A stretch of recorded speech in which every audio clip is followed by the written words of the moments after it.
มีคำสั่งของผู้บัญชานักรบทั่วหน้าบ่รอสาเฝ้าหับหน้าที่ใส่สุดป้องกันนั่นคือเคมีรังสีเขาเฮ็ดหน้าที่สืบข่าวเคมีรังสีพร้อมกันผู้บัญชาสั่งปล่อยควันแสมกายใส่ปืนพ่นไฟทำลายเป้าหมายเหล่านั้นจะเว้นหรือคืนจับปืนยืนยามป้องกันจิตใจยึดมั่นต่อคำสั่งของผู้บัญชาทหารเคมีนี้มันเสี่ยงอันตรายแต่บ่หวั่นไหว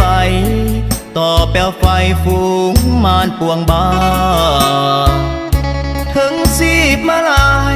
ก็จะขอตายเพื่อชาติประสาสละชีวิตอยู่ในแนวหน้าเพื่อปวงประชาสุขสมห่มเย็นผู้บัญชาสั่งโจมตีเป้าหมายดับสูญทำลายให้หมดไปจากแผ่นดินเฮาพวกมารหาวีขับไล่มันหนีจากดินแดนดาวคือมูลเสือวิลาสนเหล่าหบเคมีสืบทอดกันมา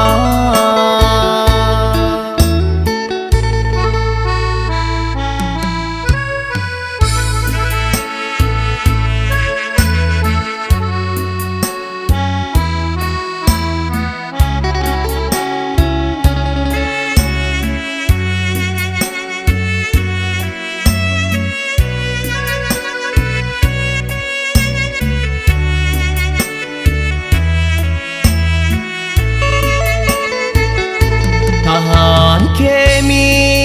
นี้มันเสี่ยงอันตรายแต่บ่หวั่นไหวต่อเปลวไฟฟูงมารปวงบ้าถึงชีพมาลายก็จะขอตายเพื่อชาติประสาสละชีวิตอยู่ในแนวหน้าเพื่อปวงประชาสุขสมห่มเย็นผู้บัญชาสั่งโจมตีเป้าหมายดับสูญทำลายให้หมดไปจากแผ่นดินเฮาพวกมารหาวีขับไล่มันหนีจากดินแดนดาว